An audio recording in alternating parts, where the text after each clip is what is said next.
Hey guys, welcome back to another cult movie review with me, Bo, here on the Film Scene Investigation channel. Thanks so much for checking out this review. In today's video, I'm going to be taking a look at the 1993 thriller, Kalifornia.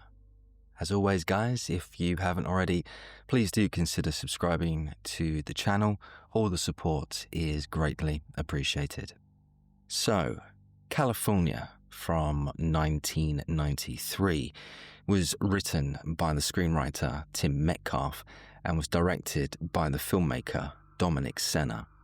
Metcalf had originally written the story for Kalifornia back in 1987 and was subsequently brought on to draft the script in 1991. After a few drafts had been written, Metcalf and the director, Dominic Senna, clashed over the direction in which the film was heading in. Metcalf was subsequently fired from his position, which ultimately delayed the production for over a year. Now, up until about 6 months ago, believe it or not, I had actually never heard of this film before. And that's quite shocking for me, considering I knew all of the talent that was involved. I watch a lot of films. I watch a lot of film podcasts on YouTube. But honestly, I've never come across anyone talking about this movie before. I used to watch a lot of films on late night TV when I was a kid. I never saw Kalifornia play on TV, nor did I ever see it listed in the DVD shops. But yeah, I came across the trailer online. Thank you, YouTube recommendations. And I saw it, loved it, and it was a pleasant surprise. The movie starred actress Juliette Lewis, who, I'm still a fan of. I especially love her work from the early 90s when she was, coming up in the industry. Films like Cape Fear and, of course, the classic Natural Born Killers. So seeing her kind of team up with Brad Pitt, I was very intrigued. So in terms of the narrative, the film followed a couple, Brian and Carrie, who was played by David Duchovny and Michelle Forbes. Brian was really into murder mystery and true crime events, and he wanted to pursue that as a career, whereas his girlfriend, Carrie, was a photographer who was fairly successful but was looking for some sort of change in her life. While their relationship was rock solid, they were both clearly unhappy with their current job prospects, so Brian suggested that he and Carrie take a road trip and visit a number of murder locations. With the research and photos collected, the couple could then go on to publish their very own book. While indeed it was a kind of a macabre idea, it was the perfect opportunity for the couple to make the change that they so desperately wanted. So Carrie agreed, and the couple started planning their trip. They were going to start out in Tennessee and eventually end up in California, a place where Carrie had her heart set on going. But as they made their plans, Brian realized that he would need to do some sort of car share to help with the long-distance driving, so he decided to put out an advertisement. This was where Brad Pitt's character, Early Grace, came into the story. Grace was a serial killer, a twisted, sick individual, a convict, and a guy on parole living with his girlfriend Adele, who was played by Juliette Lewis, in this very dirty, scummy, rundown trailer. Because he was a convict, he had no job prospects. He was stuck. He was in a dead-end job and absolutely hated it. whereas Adele seemed more content with how things were going. Adele was this happy-go-lucky, innocent young woman who was clearly madly in love with her boyfriend, Early Grace. She did whatever he wanted her to do, and she never questioned him. It was almost like she was under some sort of magic spell. Even though Grace had a devoted girlfriend, that wasn't enough to keep him satisfied. He wanted more out of life. He didn't want the authorities, continually sniffing around, seeing what he was up to. He wanted freedom, and once he saw Brian's advertisement, he saw that as the perfect escape route. So Grace got in contact with Brian and was selected to come along on the road trip and help assist with the driving. Brian, of course, had absolutely no idea what he was getting himself into. He had no idea what Early Grace was capable of, and just assumed that he was a normal guy. When they all eventually met, Carrie instantly took a disliking to both Adele and Grace. They were clearly not her type of people, and Carrie wasn't happy with the whole car share idea, but she put on a brave face for Brian's sake, and they all set off on their road trip together. The group travelled far and wide across the country, visiting these various murder sites that Brian had noted down. While initially things seemed generally fine, it wasn't long before things turned ugly. Brian assumed that Grace had money for gas and food, but in actuality, Grace was completely broke, so he had to think on the spot and try and find some money from somewhere. This all led to a scene where we saw Grace enter a public toilet and murder a man in cold blood just for his money. It was a very brutal and violent moment that really showcased just how dangerous this Early Grace character was. A true psychopath that had zero remorse. From there, things just continued to escalate further, with Carrie becoming increasingly more suspicious of Grace. She knew that he was a scumbag and didn't want to have anything to do with him. Brian, on the other hand, was way more chilled and relaxed about the whole situation and would try to put Carrie at ease. Things eventually came to blows when Carrie entered a gas station one night and saw a nightly news report on the manhunt for Early Grace. He was wanted in connection with the death of his landlord, and the authorities wanted to track him down immediately. All of the suspicions that Carrie had about Early Grace were true. He really was a low-life, detestable scumbag. As Carrie came to the realization of who exactly Early Grace was, Grace then suddenly entered the gas station and also saw himself on the TV. And well, that was that. The game was up. There was no need to continue pretending. Carrie knew exactly who he was, and the secret was out. So, with nothing left to lose, Grace immediately started manhandling Carrie inside the gas station and stole the shopkeeper's shotgun. From there, Grace took both Brian and Carrie hostage and forced them to continue driving while he held them at gunpoint. Adele had seen this ugly side to Grace before, and she hated it. And if anything, she tried to block it out. So, when it comes to the performances in the film, I have to say, Brad Pitt was absolutely brilliant. His character was a very sick individual who really should have been in some sort of mental asylum. He was that crazy. And it was clear that Grace definitely got some sort of twisted satisfaction out of causing pain to others. A great example of this was a scene early on in the film when we saw Grace enter a restaurant and sit at the bar.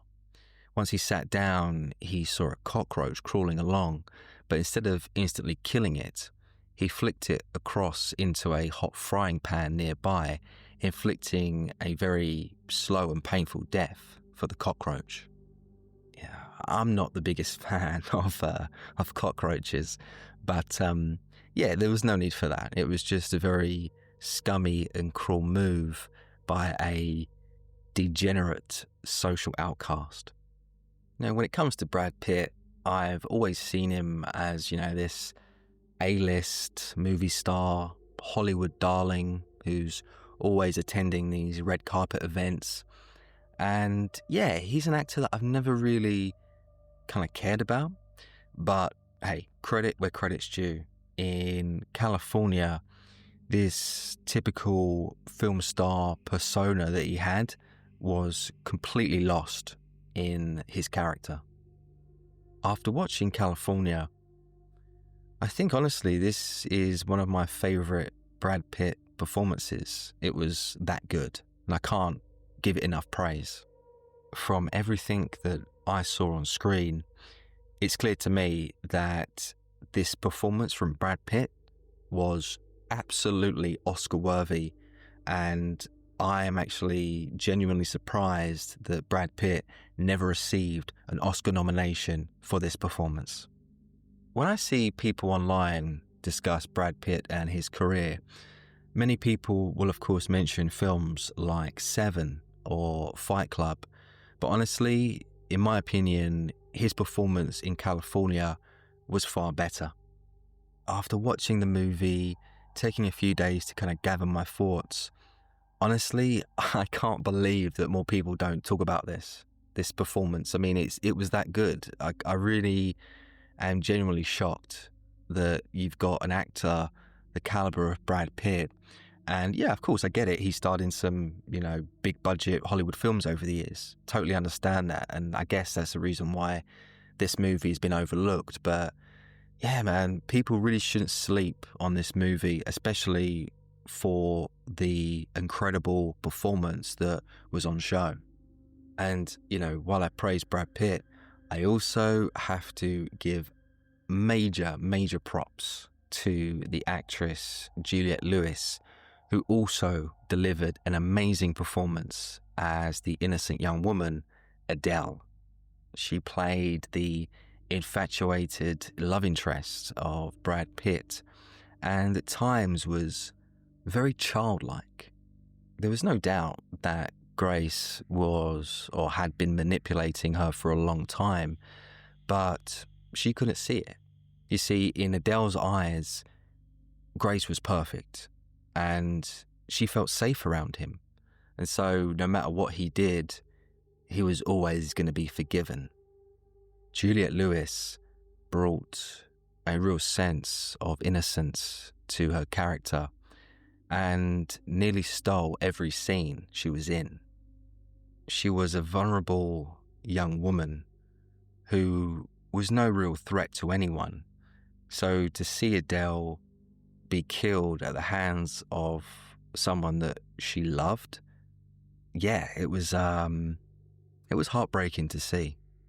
Also, I have to take a moment to mention the final scene where we saw Brian play back some audio of Grace talking to a tape machine. Brian was looking over the research and photos that he collected on the trip and eventually left the room with the tape machine still playing. As the camera slowly panned across Brian's desk, suddenly we heard Adele's voice on the tape. She had left this secret message for Brian, thanking him for letting her and Grace come along on the road trip. Listening to Adele's voice that had so much hope and gratitude. Honestly, it was haunting to listen to. The fact she was murdered by her boyfriend really was a sad way to end the character. And yeah, just seeing all the photos on the desk and hearing the audio, it really was a somber way to end the film. I thought Michelle Forbes did a very good job with her performance as Carrie Laughlin, Brian's girlfriend. I mean, she delivered a very authentic and believable performance, but due to the strong performances from both Juliette Lewis and Brad Pitt, her portrayal definitely gets overlooked. As for the lead actor, David Duchovny, for me, he was competent, he was serviceable, but undoubtedly, he was the weakest of the four main characters. You know, Duchovny did nothing wrong.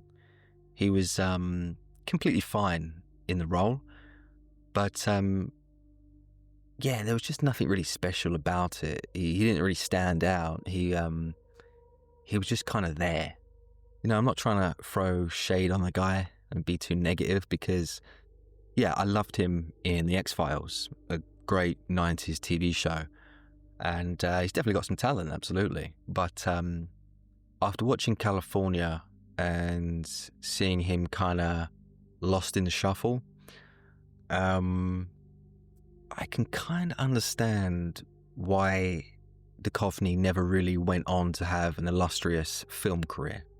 Now, one thing that really stuck out to me while watching California was the whole class hierarchy that we saw play out on screen. Both Brian and Carrie represented the privileged middle class with their art projects and liberal views. Grace and Adele were the complete opposite. They represented the marginalized working class. They both struggled in their lives while others got opportunities and handouts. And those hardships, no doubt, definitely left both of them feeling resentful about others.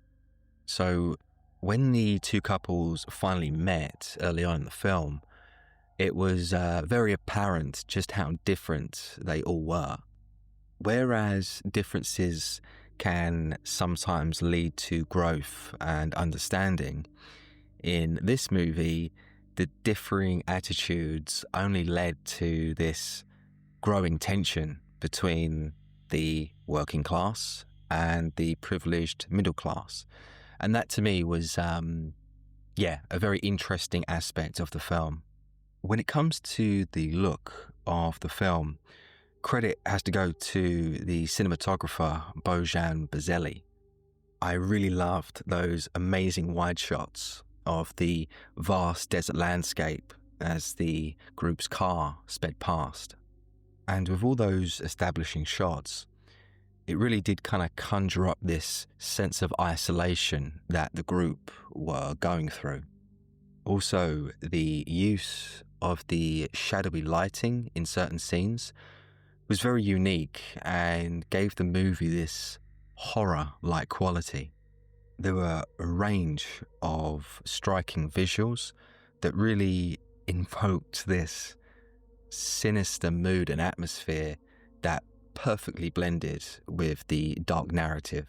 Just some really great stuff. And so, dislikes for California from 1993. My biggest dislike for the film would have to be the moment that we saw Grace deciding not to shoot Brian in the head. So in the build-up to this, both Carrie and Brian were tied up and they were basically sitting ducks, just waiting to be killed by Grace. All Grace had to do was pull the trigger, but then for some reason he hesitated. Instead of killing Brian in cold blood, Grace decided to pistol whip him across his head, leaving him unconscious. Now, up until that point, we had seen Grace act ruthlessly and show zero remorse for anyone who got in his way. He was a true psychotic individual.